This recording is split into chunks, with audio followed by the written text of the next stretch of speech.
புயல், மழை, வெள்ளத்தால் பாதிக்கப்பட்ட மக்களுக்கு அந்த மழை நின்ற நொடியிலிருந்து இப்போது வரை திராவிட முன்னேற்ற கழகத்தின் சார்பில் பல்வேறு பகுதிகளிலும் நிவாரணப் பொருட்கள் தொடர்ந்து பாதிக்கப்பட்ட மக்களுக்கு வழங்கப்பட்டு வருகின்றன. இப்போது சைதை தேரடியிலும் தூய்மை பணியாளர்களுக்கு தமிழ்நாடு அரசினுடைய மாண்புமிகு மக்கள் நல்வாழ்வுத்துறை அமைச்சர் அவர்கள் அந்த நிவாரணப் பொருட்களை வழங்கி கொண்டிருக்கிறார். அவரிடம் நாம் பேசலாம். சார் வணக்கம் சார். இன்றைக்கு குறிப்பாக 6000 ரூபாய் நிவாரணத் தொகையை தமிழ்நாடு முதலமைச்சர் அவர்கள் வேளச்சேரியில் தொடங்கி வச்சிருக்கிறாரு. நிறைய பகுதிகளில் இது கொடுக்கப்படுகிறது. ஒரு நிவாரண நிதி அப்படின்றது 1500 கோடிக்கு ஒதுக்கீடு செய்து கொடுத்துட்ருக்காங்க. ஒன்றிய அரசு இன்னும் நமக்கு எந்த நிதியும் கொடுக்கல. எப்படி இது சாத்தியமாகுது சார்?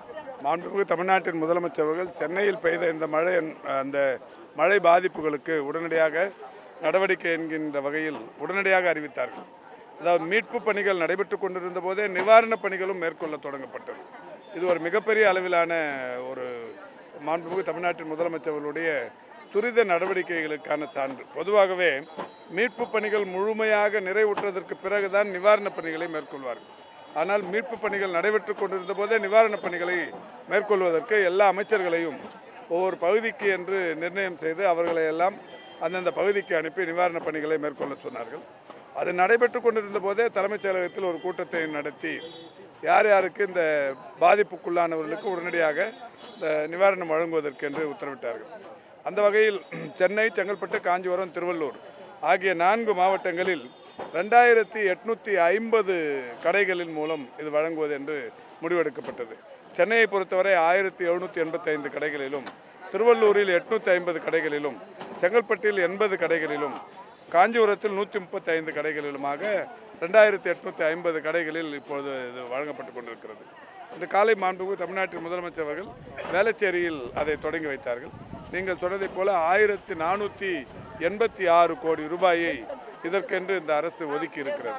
மிகப்பெரிய அளவிலான பொருளாதார நெருக்கடி இருக்கிற போதே 1486 கோடி ரூபாயை ஒதுக்கி அது 24.25 லட்சம் குடும்பங்கள் பயன்பெறுகிற வகையில் இந்த திட்டத்தை தொடங்கி வைத்திருக்கிறார்கள்.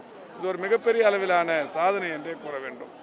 காரணம், ஏழை எளியவர்களின் அந்த அவருடைய நோக்கம் அறிந்து அவர்களுக்கு ஏற்பட்டிருக்கிற பாதிப்புகளை, அவருடைய துயரை உடனடியாக துடைக்க வேண்டும் என்கின்ற ஒரு நல்ல எண்ணத்தோடு மாண்புமிகு முதலமைச்சர் அவர்கள் செய்திருக்கிற ஒரு நல்ல காரியம் இது. இப்போ இதில் ஒருவேளை மக்களுக்கு ஏதாவது சந்தேகங்களோ அல்லது சிக்கல்களோ எங்கேயாவது ஏற்பட்டால் அதை நிவர்த்தி செய்து கொள்வதற்கான விஷயங்கள் இப்போ இன்னைக்கு காலையில் கூட முதல்வர் அவர்கள் தொடங்கி வைத்துவிட்டு அங்கே ஒரு உதவி மையத்தையும் பார்வையிட்டார்கள். இப்போ நான் சொன்ன இந்த 2850 கடைகளிலும் உதவி மையங்களும் செயல்படுகிறது. யாருக்காவது விட்டு போனது என்று அவர்கள் கோரிக்கை வைப்பார்கள், ஆனாலும் அங்கே ஒரு மனு தருவார்கள். அந்த மனுவை பூர்த்தி செய்து தந்தால் அது பரிசீலிக்கப்படும் என்று அறிவிக்கப்பட்டிருக்கிறது. பொதுவாக இன்றைக்கு குடும்ப அட்டைகள் 3 வகையான குடும்ப அட்டைகள் இருக்கிறது. அரிசி அட்டை, rice card, sugar card, white card என்று. அரிசி அட்டைதாரர்களுக்கு முழுமையாக கிடைப்பதற்கு 100% வாய்ப்பு இருக்கிறது.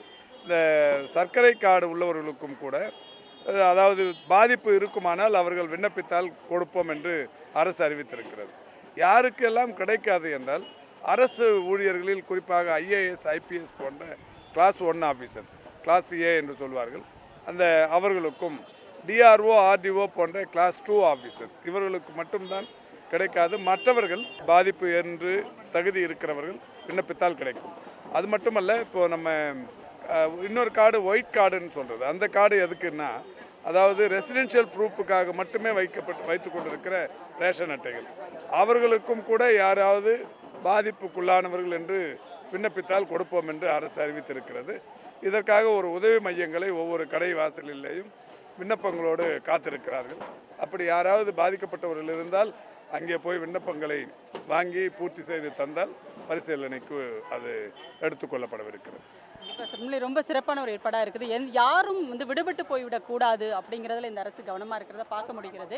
ஏன்னா பாதிக்கப்பட்டவர்கள் யாருக்கும் நிவாரணத் தொகை கிடைக்காமல் விடுபட்டு போகக்கூடாதுன்னு நினைத்து ஒரு அரசு செயல்படும் போது எதிர்க்கட்சிகள் வைக்கின்ற விமர்சனங்கள் அப்படின்னு இருக்குல்ல, அதை எப்படி பார்க்க? பொதுவாகவே எதிர்க்கட்சியினர் அதாவது ஆரம்பத்திலேயே நான் கூட சொன்னேன், சென்னையில் இந்த மாதிரியான மழைப்பெருக்கு என்பது ஜனராஜன் என்கின்ற ஒரு வல்லுநர் மிக தெளிவாக சொல்லியிருந்தார்.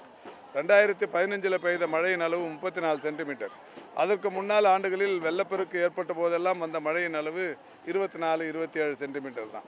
அப்போதெல்லாம் சென்னையின் வெள்ளப்பெருக்கு என்பது வார காலம் 10 நாட்கள் எல்லாம் மழை நீர் தேங்கி இருந்தது என்பது மாநகர மக்கள் நன்கு அறிவார்கள். 2015 டிசம்பரில் ஏற்பட்ட அந்த வெள்ளப்பெருக்கு அதனால் ஏற்பட்ட பாதிப்புகள் இன்றைக்கும் மாநகர மக்களோட மனதில் நீங்காத வடுக்கலாக இருந்து கொண்டிருக்கிறது.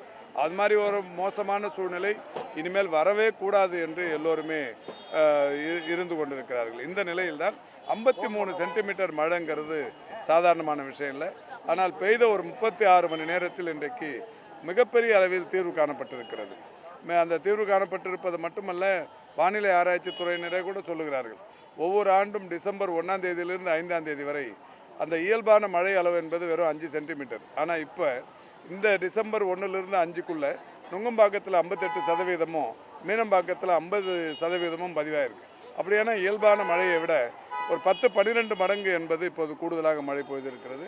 இந்த மழை பொழிவையும் சமாளித்து புயலையும் சமாளித்து இப்போது மழை பொழிந்ததற்கான அடையாளமோ புயல் அடித்ததற்கான எந்த சுவடோ இல்லாத வகையில் இந்த அரசு எடுத்த நடவடிக்கைகள் என்பது துரிதமாக இன்றைக்கு வேகமாக முடிவுற்றிருக்கிறது.